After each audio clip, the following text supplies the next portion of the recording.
Regardez, elle vient du ciel.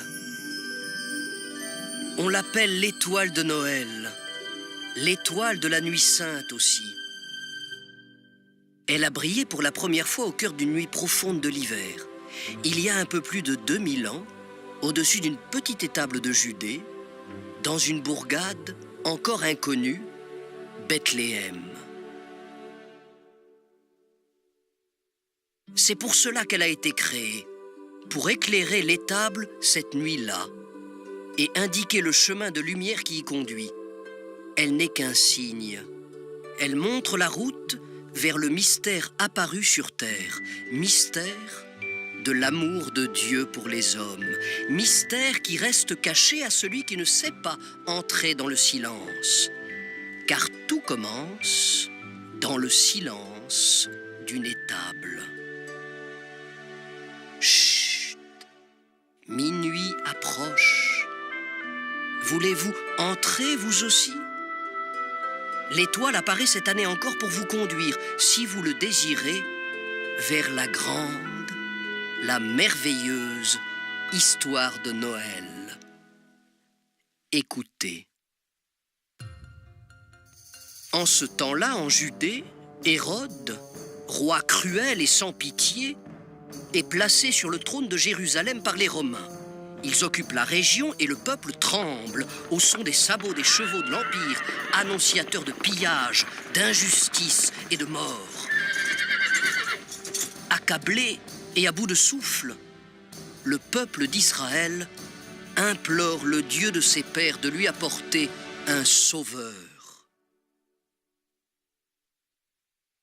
Depuis la création du monde, l'homme s'est enfermé dans son malheur parce qu'il a refusé d'être fils, voulant se faire l'égal de son Créateur. Mais Dieu, fidèle à son amour, va lui réapprendre le chemin du vrai bonheur. Pour cela, il choisit un homme du nom d'Abraham, à qui il promet une terre et une descendance aussi nombreuses que les étoiles du ciel. Sarah, son épouse, met au monde un fils qui aura lui-même des enfants, et ainsi se constitue le peuple d'Israël. Mais les épreuves ne manquent pas, et il faut lutter pour rester fidèle à Dieu. Des prophètes se lèvent dans l'histoire, annonçant comme des étoiles dans la nuit la venue d'un Messie qui viendra délivrer son peuple et conclure avec lui une alliance nouvelle. Tous attendent la réalisation de cette promesse.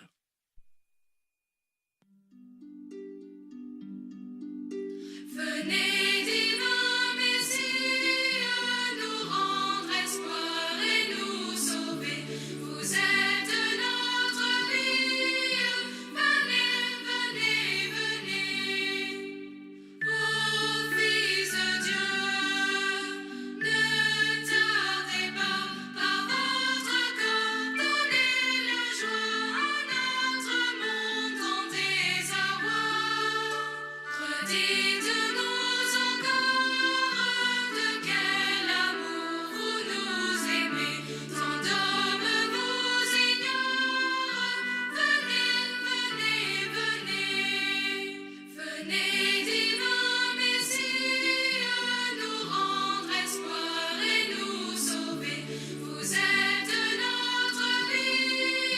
Venez, venez, venez. À Bethléem, les cieux chantaient que le meilleur de vos bienfaits, c'était le don de votre paix.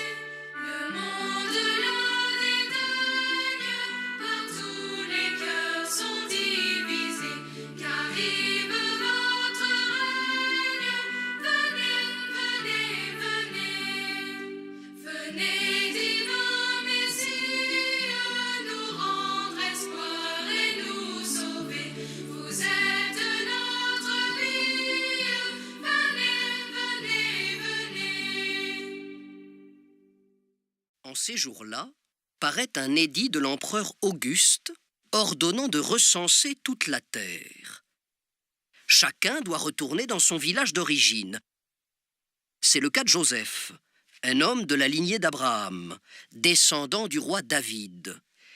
Il part pour un long voyage depuis Nazareth, en Galilée, jusqu'à Bethléem, en Judée, la ville de David. Son épouse, qui est enceinte, l'accompagne. Il émane d'elle quelque chose de mystérieux et d'indicible qui laisse à ceux qui la croisent un sentiment de paix et de joie profonde. Son nom est Marie. Dans son labeur de chaque jour, elle prend soin de Joseph et Joseph prend soin d'elle. Et plus particulièrement encore, depuis quelque temps où ils partagent ensemble un secret. Jamais Marie n'en avait parlé auparavant, mais elle se devait de le dire à Joseph, à qui elle avait été accordée en mariage. Aussi lui confia-t-elle un jour : « Joseph, j'attends un enfant, et le père de cet enfant est Dieu. Il s'est souvenu de son amour et de la promesse faite à Abraham. Tout m'a été annoncé par un ange du nom de Gabriel. Lorsqu'il est entré chez moi, j'ai été bouleversée. Alors il m'a dit : « N'aie pas peur. » Puis il m'a annoncé que j'allais concevoir et enfanter un fils dont le règne n'aurait pas de fin. Quelle n'était pas ma joie en écoutant les paroles, aussi douces que mystérieuses, de cet envoyé du ciel, être la mère du Fils de Dieu. Voilà ce que le Seigneur me demandait à moi, son humble servante. Une question m'est soudain venue à l'esprit. Comment cela allait-il se faire puisque je suis vierge ? J'ai compris dans la réponse de l'ange que Dieu, par sa toute-puissance et par la force de son esprit d'amour, allait féconder lui-même l'être saint que je porte aujourd'hui. Je lui ai alors promis de le servir toute ma vie. Voici que l'ange Gabriel devant la Vierge est apparu. De toi va naître un enfant Dieu et tu l'appelleras Jésus. De mon Seigneur j'ai tout reçu, je l'ai servi jusqu'à ce jour. Qu'il fasse en moi sa volonté, je m'abandonne à son amour. Voici que l'ange Gabriel devant la Vierge est apparu. De toi va naître un enfant Dieu et tu l'appelleras Jésus. Et Dieu se fit petit enfant, la Vierge lui donna son corps. Il gagne toute notre vie, nos humbles joies et notre mort. Voici que l'ange Gabriel devant la Vierge est apparu. De toi va naître un enfant Dieu et tu l'appelleras Jésus. Et son nom est Emmanuel. Fils de Dieu, répétait Joseph après avoir écouté Marie. Fils de Dieu ? Mais comment pouvait-il, lui, seul, comprendre l'incompréhensible ? Marie, qui l'admirait tant avant même qu'elle ne lui révèle son secret, ne pouvait pas lui mentir. Et pourtant il se sentait soudain dépassé, comme saisi par un sentiment mêlé de grandeur et d'effroi. Il eut le sommeil agité dans la nuit qui suivit et, l'esprit assailli de tourments, il se demandait : que dois-je donc faire ? Abandonner publiquement la femme qui m'est promise ? Impossible. Ce serait la livrer en pâture aux loups pour qu'elle soit lapidée. La répudier en secret ? Que dois-je donc faire ? C'est alors que l'ange du Seigneur vint le rassurer dans un songe. « Joseph, lui dit-il, ne crains pas de prendre Marie chez toi. L'enfant qu'elle porte vient de l'Esprit Saint. Tu lui donneras le nom de Jésus. C'est lui qui délivrera son peuple de ses péchés. » À partir de cet instant, Joseph retrouva la paix. Et cherchant à protéger son épouse, il devint ainsi le gardien de celle qui serait bientôt mère et qui resterait toujours vierge. Sur la longue route qui conduit à Bethléem, les fatigues et les embûches de toutes sortes ne peuvent altérer le bonheur qui unit les deux époux. L'ivresse de ce contact avec Dieu et l'exultation de l'attente de sa naissance. Joseph laisse grandir en lui la joie d'avoir été choisi pour protéger et garder celle qui porte le Sauveur du monde. Et il la regarde alors qu'elle goûte, dans un bonheur plus qu'humain, l'union à son Fils. Elle s'est disposée en elle-même, depuis la visite de l'ange, à ce climat d'attente et de recueillement pour préparer la venue de l'enfant. Chaque respiration est un mouvement de reconnaissance envers son Créateur, comme chaque battement de son cœur se confond avec lui, en son sein. Mon Dieu, qu'il fait bon être avec vous, sont les mots de sa prière. En silence avec vous, au-dedans de moi, je n'ai plus besoin de rien dire. Écoutez, dans le secret de mon âme, sans pouvoir le saisir tout à fait, ce mystère que je porte et que vous êtes. L'auteur de mon âme qui me confie la sienne, mon corps qui nourrit votre corps.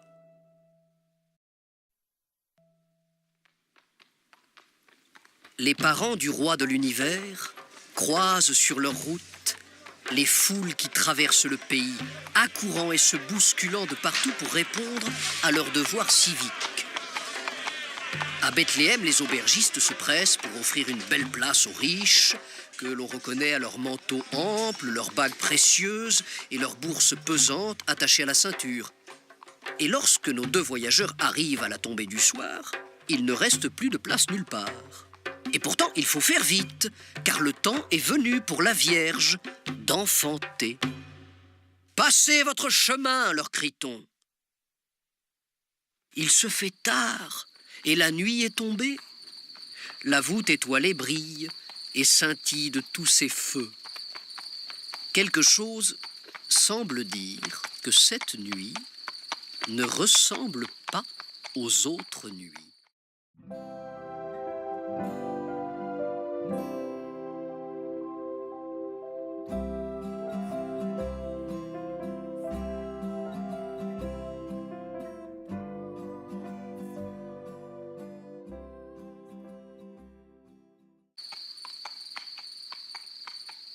Et sous ce ciel resplendissant, Joseph et Marie aperçoivent une étable, à la sortie de la ville.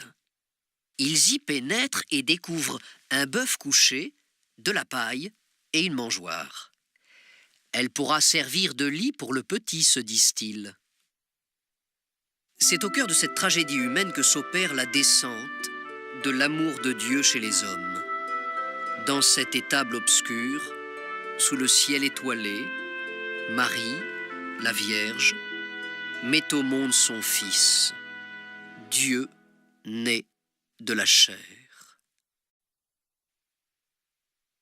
Seul avec Joseph, il contemple l'enfant. Un silence couvre la terre tandis qu'une lumière nouvelle jaillit et rayonne d'un éclat divin. Dieu arrive chez nous et nous offre, en même temps que la fête de sa visite, la plus belle nuit du monde. Marie l'emmaillote de l'ange pour qu'il ait bien chaud, le couche dans la mangeoire et, tandis qu'elle le berce doucement, les mots de sa prière continuent de jaillir en un murmure d'adoration. Mon enfant et mon Dieu. L'enfant Jésus s'est endormi, et voici que la porte de l'étable s'entr'ouvre pour laisser s'approcher du divin berceau les premiers visiteurs, des bergers, suivis de leurs moutons et de leurs brebis. Ils tombent à genoux sur la paille, et de grosses larmes coulent soudain sur leurs joues burinées de soleil et de froid.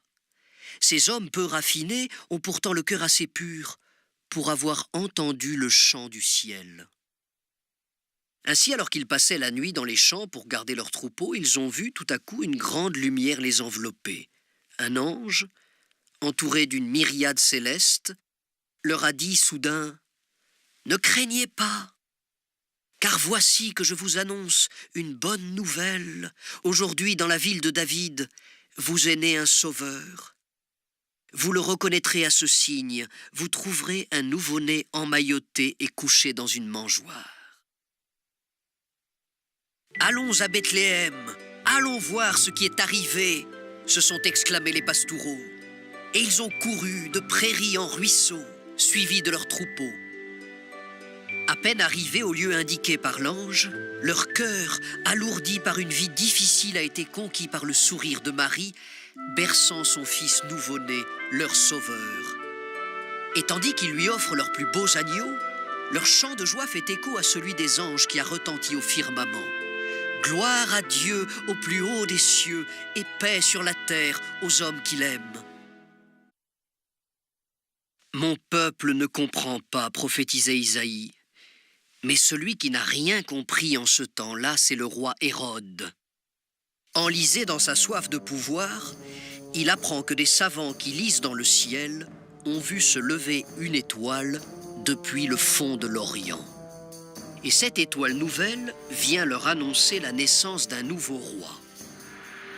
Émus par la découverte de ce profond mystère, ils ont entrepris un long et périlleux voyage pour suivre ce signe du ciel.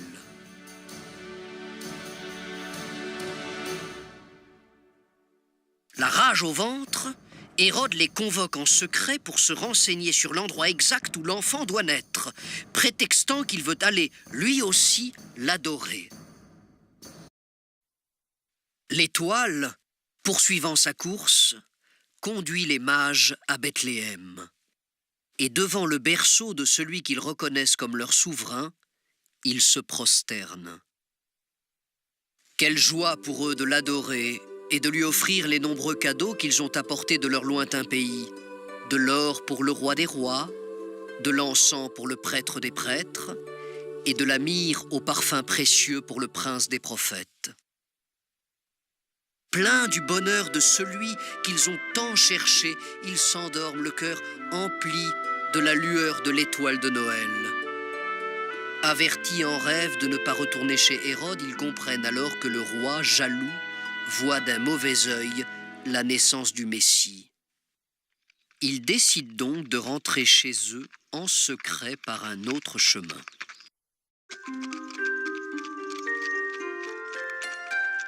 De bon matin, j'ai rencontré le train, nos trois grands voiliers en voyage. De bon matin, j'ai rencontré le train, nos trois grands rois sur le grand chemin. Venez d'abord les gardes du camp, des gens armés avec 30 petits pages.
Les bergers dans leurs prairies et les savants dans leurs contrées lointaines emportent avec eux la paix de cette douce nuit où ils n'ont pas eu peur de croire que la vérité est belle.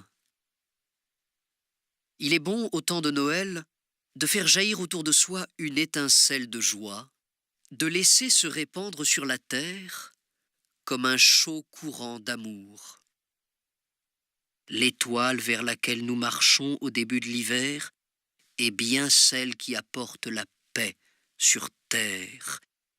Et dans un monde où il semble difficile d'arracher l'homme à son égoïsme, à sa violence et à son angoisse devant la folie d'une vie absurde, il est urgent de s'ouvrir au mystère de Noël. Face au désir de toute puissance de l'homme, face au mystère du mal, Dieu nous répond dans les yeux de l'enfant de Bethléem, sous le silence des étoiles. Contemplons nous aussi notre Sauveur en cette douce nuit. Laissons-nous toucher par sa bonté. Écoutons le chant du ciel, courons et pleurons avec les bergers, prosternons-nous avec les mages. Osons prendre l'enfant dans nos bras et sourire à sa mère. N'ayons pas peur. Cette si belle histoire n'est pas l'illusion d'un moment, elle est la porte de l'éternité qui s'ouvre à nous. Alors, entrons dans la joie de Noël. L'étable est ouverte. Jésus est là. Il nous attend. Regardez.